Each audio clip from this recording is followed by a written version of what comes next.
एक समय की बात है, एक सुंदर गांव में एक प्यारा सा घर था, जहां एक पति पत्नी राम और सीता खुशियों के साथ रहते थे।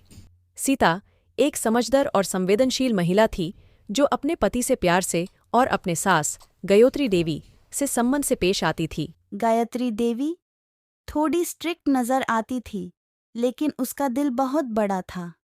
एक दिन सीता की सहेली गीता उसके पास आई और दुखी सा वो अपनी कठिनाइयां शेयर करने लगी।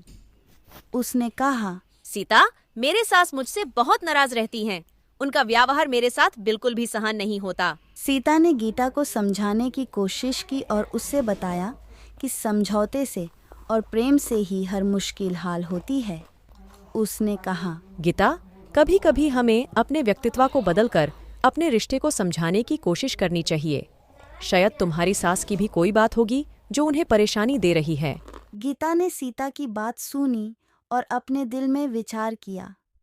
उसने फैसला किया कि वो अपनी सास के साथ प्रेम और सम्मान से व्यवहार करेगी।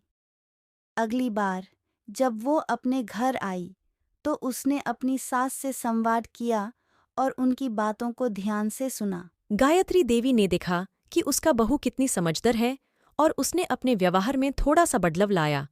धीरे धीरे उनके बीच की दूरियां कम हुई और उनकी दोस्ती और प्रेम बढ़ा। एक दिन गायत्री देवी को बीमारी हो गई और वो बिस्तर पर लेट गई। सीता ने उसकी सेवा की और उसका ख्याल रखा।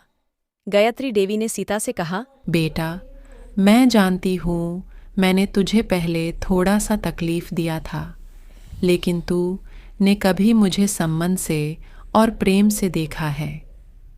मैं तुझसे बहुत प्रभावित हूँ और मैं मानती हूँ कि तू एक अच्छी पत्नी और बहू है।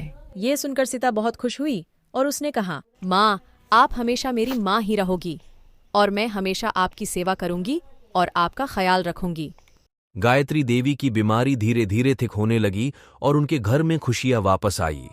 उस दिन से उनके बीच का रिश्ता और भी मजबूत हो गया।